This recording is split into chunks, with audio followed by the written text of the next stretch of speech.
आज की कक्षा में देखिए हम साख पत्र पर चर्चा करेंगे। आज का जो मेन टॉपिक हमारा है साख पत्र क्रेडिट इंस्ट्रूमेंट्स। साख पत्र ऐसे दस्तावेज हैं जो किसी व्यक्ति के पक्ष में किसी अधिकार का निर्माण करते हैं, ठीक है, या साख पत्र के माध्यम से ऋणों का भुगतान किया जाता है, ठीक है। तो देखिएगा ऐसे प्रलेख जिनका मुद्रा के रूप में प्रयोग किया जाता है, कहने का मतलब जिस प्रकार से हम मुद्रा से ऋणों का भुगतान करते हैं या जो भी विनिमय के सौदे हैं उनके लिए हम भुगतान करते, जो भी क्रय विक्रय है के लिए हम प्रयोग करते हैं मुद्रा, ठीक उसी प्रकार से साख पत्रों का प्रयोग क्रय विक्रय के लिए किया जाता है, ठीक है। और जिनके आधार पर साख या ऋणों का आदान प्रदान करते हैं, ठीक है। और ये जो हम साख पत्र के आधार पे भुगतान करते हैं या तो हम मांग पे करते हैं या एक निश्चित अवधि की समाप्ति के बाद, ठीक है। तो साख पत्र क्या है? ऐसे दस्तावेज जो किसी व्यक्ति के पक्ष में अधिकार का निर्माण करते हैं और इन प्रपत्रों का प्रयोग हम भुगतानों का निपटारा करने के लिए जो मांग पर या किसी निश्चित अवधि के बाद किया जाता है, ठीक है। तो साख पत्र विभिन्न प्रकार के होते हैं। साख पत्र के विभिन्न रूप हैं। चेक है, विनिमय पत्र है, प्रतिज्ञा पत्र है, हुंडी है, ठीक है। इसके अलावा आपका बैंक ड्राफ्ट है, यात्री चेक है, साख प्रमाण पत्र है, ठीक, और ऋण स्वीकृति पत्र। तो देखिएगा आज का जो मुख्य टॉपिक है हमारा है, हम चेक के बारे में आज चर्चा करेंगे। चेक को हम धनादेश भी कहते हैं, हिंदी में इसको हम धनादेश कहते हैं। धनादेश का मतलब धन का आदेश देना या धन के लिए आदेश देना। तो चेक क्या है?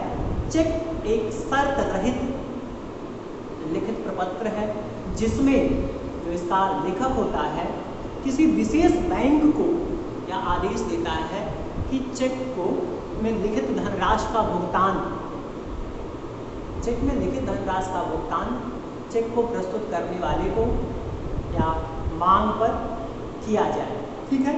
तो देखिए आप विनिमय साध्य विलेख अधिनियम, भारतीय विनिमय साध्य विलेख अधिनियम धारा 6 के अनुसार चेक ऐसा विनिमय विपत्र है जो किसी विशेष बैंक पर लिखा जाता है, ठीक है, यह तथा जो मांग के अतिरिक्त किसी अन्य प्रकार दे नहीं। पाने का मतलब चेक का भुगतान मांग पर किया जाता है या चेक का भुगतान पाने के लिए चेक को आपको क्या करना होगा? बैंक में से प्रस्तुत करना होगा, तभी आप चेक का भुगतान पा सकते हैं, ठीक है।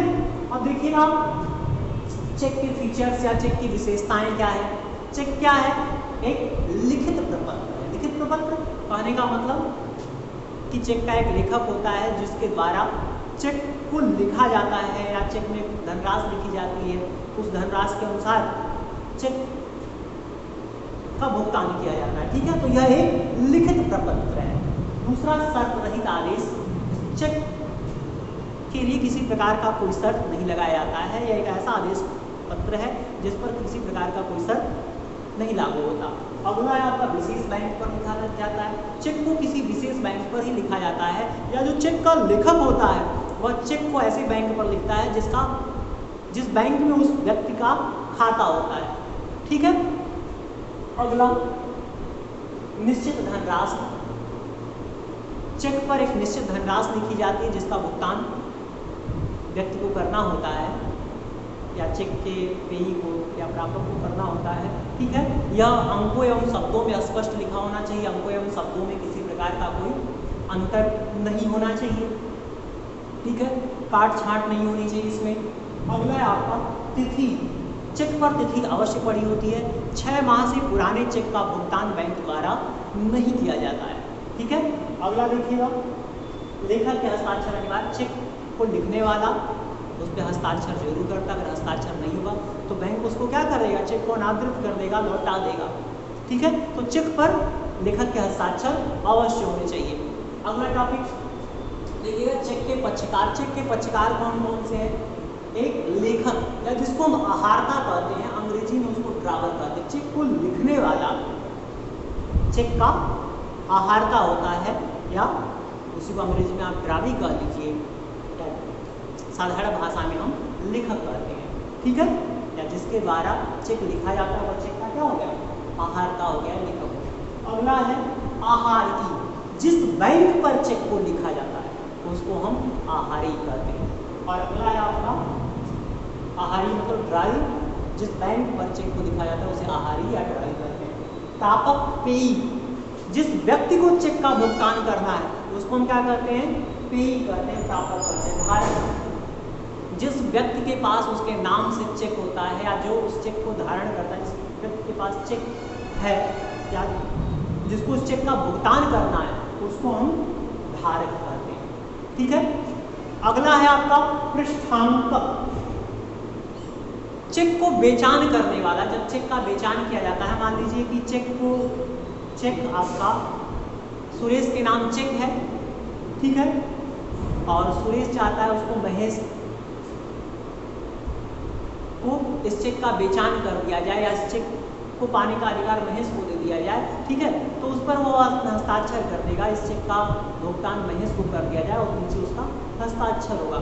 ठीक है, तो जब चेक को पर लिखित नाम के अतिरिक्त किसी अन्य व्यक्ति को चेक को देना होता है या हस्तांतरित करना होता है तो चेक का बेचान करना इसे हम कहते हैं। ठीक है, तो चेक का जो बेचान करता है या चेक का बेचान करने के लिए बेचानकर्ता, उसी को हम एंडोर्सर कहते हैं, ठीक है, या पृष्ठांकक कहते हैं। बेचानकर्ता क्या करता है, चेक के मुख्य पृष्ठ पर या उसके पिछले पृष्ठ पर या पीठ कह लीजिए या उसके साथ किसी अन्य कागज को संलग्न कर उस पर अपना हस्ताक्षर कर देता है, तो इसको हम कहते हैं चेक का बेचान करना। और चेक का जो बेचान करता है उसको हम एंडोर्सर कहते हैं, और जिसके नाम चेक का बेचान किया जाता है उसको हम एंडोर्सी कहते हैं या पृष्ठांकिती। ठीक है, पृष्ठांकिती, एंडोर्सी। अगला देखिएगा, सावधानियां। चेक को लिखने समय कौन कौन सी सावधानियां बरतनी चाहिए। ठीक है, पहला, तिथि। चेक पर तिथि अवश्य पड़ी होनी चाहिए। अगर चेक पर तिथि नहीं पड़ी होगी तो बैंक चेक का भुगतान करने से इनकार कर सकता है या जिसी को अन्य भाषा में हम कहते हैं चेक का अनादरण कर सकता है, चेक को तिरस्कृत कर सकता है। अगला है आपका पाने वाले का नाम। पाने वाले का नाम स्पष्ट शब्दों में लिखा होना चाहिए किसको चेक देना है। ठीक है, अगला है आपका धनराशि। चेक पर निश्चित धनराशि पड़ी होनी चाहिए, हमको इन शब्दों में जो सही हो, इसमें किसी प्रकार का कोई काट छाट न हो। ठीक, अगला हस्ताक्षर। चेक को लिखने वाला चेक पर अपने हस्ताक्षर करता है। वाहक या आदेशानुसार शब्द। यदि चेक का भुगतान जो चेक ले जाए उसको करना है, ठीक है, या किसी को भी करना है, तो चेक पर आर बियरर या वाहक शब्द लिखा जाता है। ठीक है, और यदि चेक का भुगतान आदेशित व्यक्ति को ही करना है, ठीक है, तो उस पर आर्डर शब्द या आदेशित शब्द लिखा जाता है।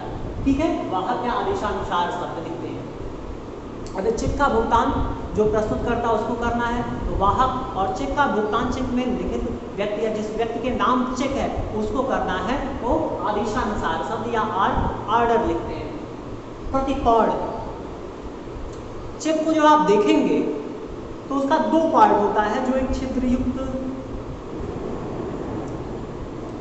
लाइन द्वारा होता है, ठीक है, जब उसको चेक को फाड़ कर सामने वाले को दिया जाता है, तो चेक को भरते समय उसके प्रतिकोण को भी भर देना चाहिए, जो कि भविष्य के लिए संदर्भ के लिए आप उसको प्रस्तुत कर सकते हैं। ठीक है, अगला है आपका परिवर्तन। अगर चेक में किसी प्रकार का कोई परिवर्तन करना है, काट छाट करना है, तो उसको काट कर एक लाइन से काट कर आप और उसके नीचे चेक को लिखने वाला अपना हस्ताक्षर करता है। ठीक है, कहने का मतलब परिवर्तन करने के लिए उसको काट कर नीचे ठीक उसके नीचे उसका हस्ताक्षर कर देना चाहिए। चेक के भेद। वाहक चेक, आदेशित चेक, रेखांकित चेक और खुला चेक। तो देखिएगा, वाहक चेक जिस चेक पर व्यक्ति के नाम के बाद आर बियरर या वाहक शब्द लिखा होता है, ठीक है, उसको हम वाहक चेक कहते हैं। इस चेक का भुगतान जो व्यक्ति उस चेक को प्रस्तुत करता है उसे किया जाता है। ठीक है, दूसरा है आपका आदेशित चेक। आदेशित चेक का भुगतान चेक में लिखित व्यक्ति को ही किया जाता है या पेट टू के बाद या व्यक्ति के नाम के बाद आर्डर शब्द लिखा जाता है। ठीक है, आदेशित चेक का भुगतान चेक में लिखित व्यक्ति को ही किया जाता है या चेक में जिस व्यक्ति का नाम लिखा जाता है उसी को किया जाता है। रेखांकित चेक। चेक पर जब दो तिरछी समांतर रेखाएं इस तरह से या इस तरह से बनाई जाती हैं, ये सब अलग अलग चेक के रेखांकन के नमूने हैं। ठीक है। तो चेक को रेखांकित करना कहते हैं। रेखांकित चेक का भुगतान बैंक की खिड़की पर नहीं किया जा सकता है, ठीक है। इसका भुगतान चेक को जब आप बैंक में जमा करेंगे, आपके नाम बैंक का खाता हो तो अपने खाते में जमा करके फिर अपने खाते के माध्यम से आप इसका भुगतान प्राप्त कर सकते हैं, ठीक है। तो बैंक पर दो तिरछी रेखाओं के द्वारा, या तो रेखाओं के अंदर आप कुछ ना लिखो, या अकाउंट पेई मंथली या एंड कंपनी या नॉन नेगोशिएबल शब्द लिखाया होता है, तो इसको हम, ये साधारण रेखांकन का नमूना है, ठीक है। तो ये इसको हम साधारण रेखांकन कहते हैं।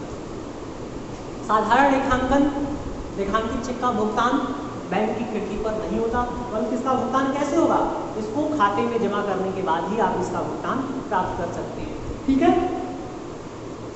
दूसरा है आपका विशेष रेखांकन। जब दो तिरछी समांतर रेखाओं के अंदर किसी बैंक का नाम, ठीक है, या बैंक के नाम के साथ नॉट नेगोशिएबल या अकाउंट पेई ओनली शब्द लिखा होता है, तो इसको हम विशेष रेखांकन कहते हैं। विशेष रेखांकित चेक का भुगतान उस बैंक को ही प्राप्त होगा जिसका इस रेखांकन के अंदर नाम लिखा है, ठीक है। खुला चेक, जो चेक रेखांकित नहीं होता उसको खुला चेक कहते हैं। खुला चेक का भुगतान बैंक की खिड़की पर आप प्राप्त कर सकते हैं, ठीक है। रेखांकन रद्द करना, चेक को रेखांकित किया गया है, लेकिन अगर ये आवश्यकता समझी जाती है कि चेक के रेखांकन को रद्द करना है, तो इसको लेखक द्वारा रद्द किया जा सकता है या बैंक द्वारा रद्द किया जा सकता है। लेखक द्वारा रद्द करने के लिए उस चेक को रेखांकन को काट कर, ठीक है, काट कर आर बियरर शब्द लिखा जाता है, ठीक है। कहने का मतलब जो उसको प्रस्तुत करेगा उसको उसका भुगतान या वाहक शब्द लिखा जाता है। या बैंक द्वारा चेक को रद्द करने के लिए आवर, चेक की पीठ per hour all stamp cancelled शब्द लिखा जाता है, ठीक है। तो आज के लिए बस